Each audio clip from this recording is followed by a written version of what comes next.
이 새벽 시간에도 은혜를 사모해서 나오신 여러분들에게 주연에 함께 하기를 축복합니다.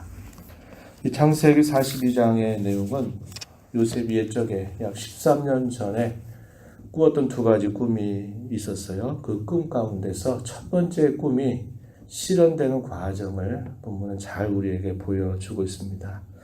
바로가 꾸었던 그 꿈이 너무나 기이한 꿈을 꾸게 되는데 궁정에 있는 어떤 사람들도 그 꿈을 해석하지 못하게 됩니다. 그때 관원장이 히브리 청년 한 사람을 소개하게 됩니다. 이 요셉이 바로가 꾸었던 그 꿈을 해석을 하면서 7년 동안에는 풍년이 있게 될 것이고 그 이후에 7년은 풍년을 있게 할 만큼 큰 기근이 임하게 될 것이니 지혜로운 사람을 세워서 이것을 잘 적치해 두어야 된다. 이렇게 말하면서 그 방편까지도 알려주게 됩니다. 그때 바로와 그의 모든 신하들이 너같이 지혜로운 자가 과연 어디 있겠느냐 그러면서 내가 이러한 모든 일들을 맡아서 이러한 일들을 감당해라. 그래가지고 바로가 애굽의 총리로 그를 세우게 됩니다. 13년 전에 형들의 미움을 받아서 팔려서 가정총무로 있었던 시간들, 약 10여 년의 세월들, 그리고 3년 동안에 정치 수용소에서도 3년 시간을 보냈던 이 요셉은 갑작스럽게 애굽의 총리가 되는 기이한 일이 생기게 되었습니다. 그러한 일이 있고 난 다음에 이제 마침내 그 꿈대로 큰 흉년이 임하게 되니까 야곱이 살고 있었던 이 가나안 땅에도 그 기근이 임하게 된 겁니다. 그래서 먹을 것이 떨어지게 되니까 야곱이 어느 날 그의 자식들을 불러서 명령을 하게 되죠. 너희는 어찌하여 서로 바라보고만 있느냐. 저 애굽에 가서 곡식이 많이 있다고 하니까 그곳에 가서 우리를 위하여 양식을 사오라. 이렇게 자식들에게 명령을 내리게 됩니다. 그때 이 야곱은 막내 아들이었던 이 베냐민은 보내지 않습니다. 혹여나 이 막내 아들에게 어떠한 재난이 미치게 되지 않을까 두려워하는 마음을 갖게 됩니다. 이 베냐민과 형제가 바로 요셉이었죠.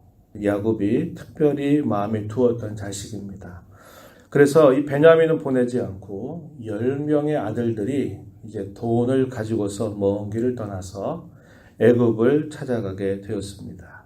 그런데 약 13년 전 요셉을 팔아가지고 결국 넘겨버렸던 그 사람들이 그대로 그곳을 가게 된 겁니다. 이 10명의 형제들이 서로 공모해서 네가 꾼 꿈대로 되나 보자 이런 마음을 가지고 팔아버렸던 겁니다. 13년이 흐르는 시간 동안 형제들의 이 마음은 계속적으로 불편했던 마음을 가지고 있었을 것입니다. 아버지에게 거짓말을 했고 아버지는 어쩔 수 없이 시간이 지나가면서 요셉이라고 한 아들이 결국 맹수의 밥이 돼서 죽었겠다 이렇게 생각을 하고 그런 상태였고 자식들은 그런 것들을 다 잊은 채로 이제 지나간 문제처럼 생각했을 것입니다. 그러나 하나님은 이러한 죄를 그대로 방치해 두지 않으십니다. 그들을 이스라엘의 민족의 조상들로 세우시기 위해서는 반드시 이 죄에 대한 문제를 처리해야만 했던 것이죠. 하나님의 섭리가 그렇게 계속적으로 작동되고 있다는 것을 우리가 보게 됩니다. 그래서 이 10명의 아들이 돈을 가지고 애굽 나라에 가서 이제 곡식을 사려고 하다 보니까 당시의 총리였던 요셉에게 먼저 절을 하게 됩니다. 오늘 우리가 읽은 말씀 가운데서 6절 말씀입니다. 6절 가서 보면 요셉의 형들이 와서 그 앞에서 땅에 엎드려 절하매 표현되어 있죠. 13년 전에 꾸었던 그 꿈이 실현되는 순간이었습니다. 13년 전에 꾸었던 첫 번째 꿈이 뭐냐면 다른 형제의 곡식당들이 요셉의 곡식당 앞에 엎드려 절하는 꿈을 꾸었었습니다. 그리고 그냥 순전한 마음에 그것을 그대로 이야기했더니 그걸 두고 대단히 화를 내게 되죠. 그런데 그 꿈이 마침내 13년이 지난 다음에 그 꿈이 실현되고 있다는 겁니다. 그런데 그 꿈은 단순히 요셉을 높이고 그 요셉 앞에 엎드려 절하게 해서 그 개인의 영예가 되는 꿈 정도가 아니라 그 꿈은 하나님께서 한 민족을 어떻게 길러가실까를 실현하기 위한 큰 계획을 가지고서 하나님께서 주셨던 계시적인 꿈이었다고 하는 겁니다. 그래서 그 꿈이 마침내 실현되도록 하나님께서 일하시게 되는 겁니다.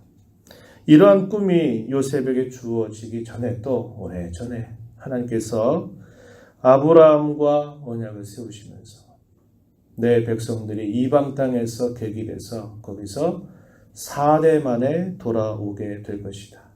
가나안 땅의 죄악을 심판하면서 그 땅으로 돌아오게 될 것이다. 라고 또 말씀하셨던 내용이 있었습니다. 창세기 15장 13절로부터 16절 말씀을 보면은 아브라함에게 하셨던 그 약속, 그리고 훗날의 이 요셉의 꿈을 통해서 하나님이 실현한 이 일들이 하나님께서 민족을 세우시기 위한 하나님의 인도하심이었음을 보여주고 있습니다.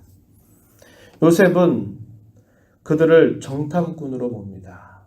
너희들은 이 땅에 정탐꾼들로 온 사람들이 아니냐, 무슨 곡식을 사러 왔느냐, 겉으로는 곡식을 사러 온 것처럼 보이지만 너희들은 분명히 정탐꾼들이다, 이렇게 그들을 몰아갑니다.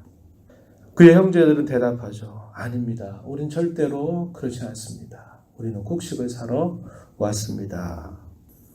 요셉은 그들을 계속적으로 정탐꾼으로 모으면서 그렇다면 너희의 진실함을 보여라, 이렇게 이야기를 하게 되죠. 15절 말씀에 가서 보면은 너희는 이같이 하여 너희 진실함을 증명할 것이라. 이게 약간 우리를 생각하게 하는 표현이에요. 너희의 진실함을 증명하라. 그들이 요셉에게 한 말은 진실한 말이죠. 정탐꾼들이 아닙니다. 사실이에요. 그런데 멀리 과거로 돌아가면 13년 동안 그들이 한 게 뭐냐면 아버지를 그대로 거짓말한 채 속였던 것이고 자기의 동생의 생사가 어떻게 될지 알지 못하는 상황 속에 있는 겁니다. 13년 전에 그들이 거짓을 행했고 동생을 미워해서 거의 죽일 정도로 그 동생을 내쳤던 그 기억들이 있는 것입니다. 요셉은 너희의 진실함을 증명하라 그러면서 처음에 뭐라고 말하냐면 너희들은 다 이 감옥에 너희들은 있을 것이고 한 사람을 보내서 막내 데리고 와라, 이렇게 명령을 내리게 됩니다.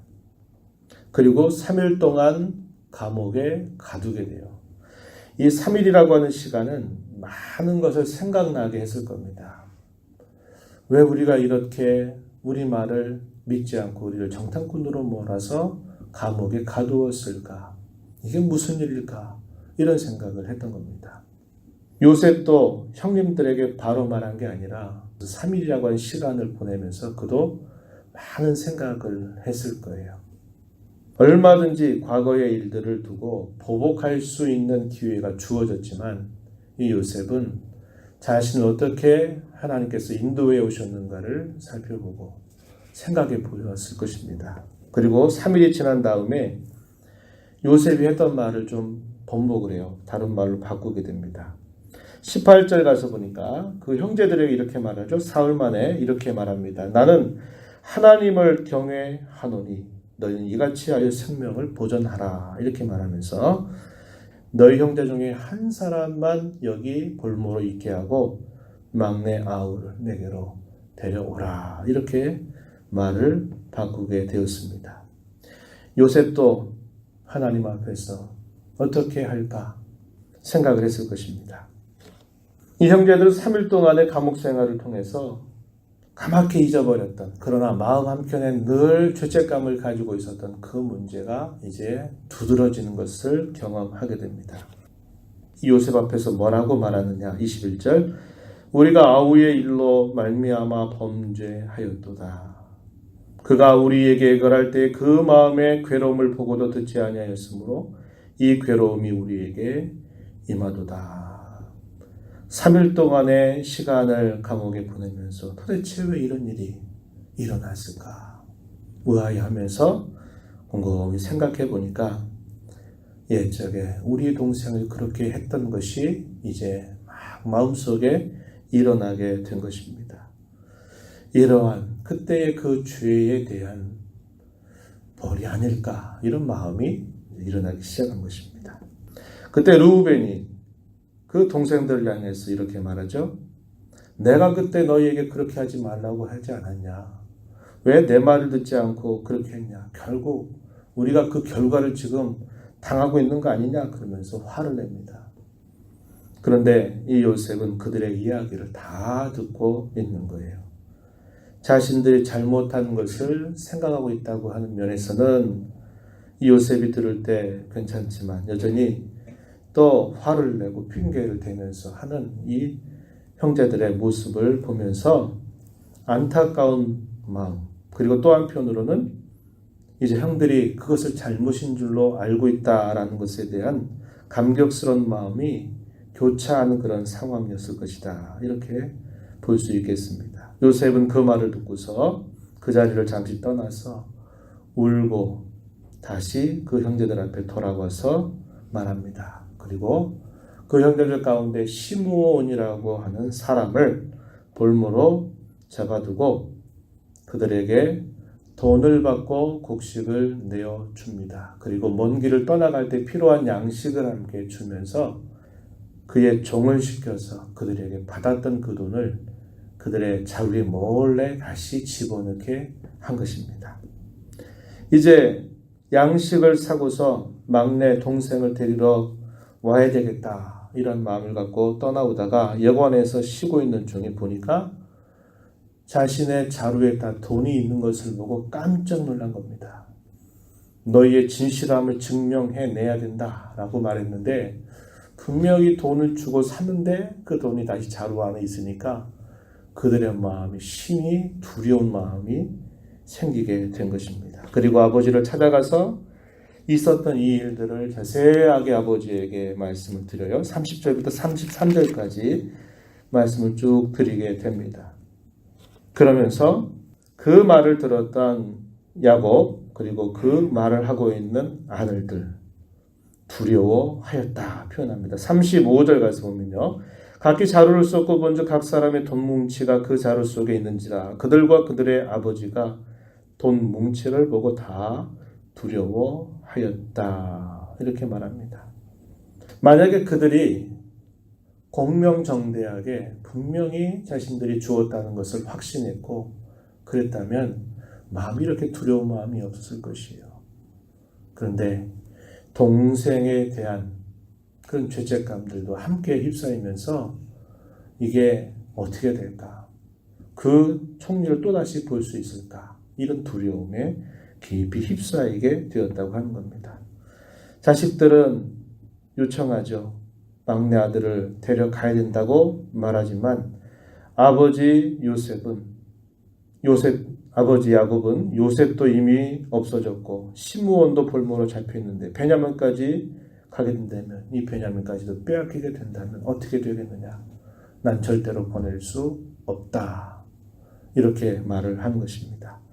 장자였던 르우벤은 내게 맡겨달라고 내가 분명히 이 일들을 처리하겠다고 이야기하면서 다시 돌아오지 않게 된다면 내 두 아들이라도 죽여도 괜찮겠다. 괜찮된다라고 이렇게 맹세하듯이 그 이야기를 하게 됩니다.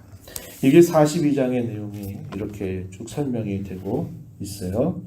요셉은 생각합니다. 단순하게 보복하는 걸 뛰어넘어서 하나님께서 자신에게 꾸게 하셨던 그 꿈이 자신에게 이루어지는 걸 보면서 그는 형제들로 하여금 다시 돌이킬 수 있는 기회를 만들어 가게 되는 것이고 이 형제들은 자신들이 마음 한켠에는 계속 죄책감을 가지고 있었던 그 죄에 대해서 다시 그것을 떠올리게 되면서 그걸 어떻게 해야 될까 불안해하는 모습이 교차되고 있는 것을 우리는 보게 됩니다. 반드시 죄라고 하는 것은 해결되고 처리되어야만 됩니다. 하나님의 사람들에게는 그 문제가 대단히 중요하다는 것을 알게 돼요. 그렇지 않은 사람들은 죄로 말미암아 역시 심판받고 그 죄로 인해서 영원한 형벌을 받는 것이 마땅한 일이지만 하나님의 사랑하심을 받은 하나님의 자녀들은 그러한 죄를 품고 계속 갈 수 없는 것입니다. 그래서 하나님은 섭리 가운데서 이들을 바르게 세우시기 위해서 이 문제를 드러내서 반드시 해결하도록 하시는 일을 행하신다 하는 것이죠. 우리의 심령 속의 죄라고 하는 것이 바로 그렇다는 겁니다. 시간 속에서 저절로 사라지고 없어지는 것이 아니라고 하는 것이죠. 그것은 반드시 하나님 앞에 또 사람과 사람 사이에서 반드시 풀어지고 해결이 돼야만 된다고 하는 겁니다. 왜냐? 우리는 하나님을 모시고 살아가는 하나님의 자녀들이기 때문에 그러합니다. 하나님께서 자신의 자녀들에게 복을 주시고 은혜를 주시기 위해서는 그 죄를 처리해야만 되는 것이죠. 그래서 하나님은 이렇게 인도해 가신다 하는 것이고요. 요셉이 이 꿈을 통해서 이 요셉은 하나님의 큰 섭리들을 깨닫게 되면서 그의 생각이 더욱더 하나님을 향해 깊어져가는 모습을 보여주고 있는 것입니다. 저와 여러분 하나님의 섭리의 학교에 살아가고 있는 하나님의 사람들입니다. 이 말씀들을 읽어가면서 하나님을 어떻게 모시고 섬겨 살아가야 될지를 깊이 생각하면서 또 하나님의 은혜를 받아 누리는 삶이 되기를 바랍니다. 하나님 아버지 감사합니다. 이 새벽 시간에 저희들을 불러주셔서 또 하나님의 말씀을 함께 읽게 하시고 그 말씀을 통하여 주시는 교훈을 다시 저희의 가슴에 새기게 하시니 감사드립니다. 저희들은 하나님의 섭리의 학교에 있다는 것을 언제나 기억하면서 저희들이 겪는 모든 삶의 모든 것들이 하나님을 알아가게 하시는 그런 도구임을 알게 하시고 늘 상황만 보고 우리의 눈과 마음이 멀지 않게 하시고 하나님의 말씀을 통하여서 하나님 앞에 우리 자신들을 잘 돌아보고 세워가는 지혜로운 삶을 살아가는 저희가 되게 해 주시옵소서. 우리에게 죄악을 품는 한 하나님께서 우리에게 은혜 주실 수 없음을 알게 하시고 그 죄를 하나님 앞에 또 모든 관계들 가운데서 풀어나가는 자들이 되게 하여 주셔서 하나님 앞에 진실하고 또 거룩한 삶을 살아가는 저희들 모두가 되게 하여 주시옵소서. 은혜의 보호자 앞에 나와서 은혜를 구하며 이 하루 연주가는 시작합니다. 주께서 은혜를 풍성히 베풀어 주시고 성령께서 저희들에게 음성을 들려주셔서 그 들은 말씀 잘 간직하고 순종하여 주께 영광이 되는 삶이 되게 하여 주옵소서. 예수님 이름으로 간절히 기도하옵나이다. 아멘.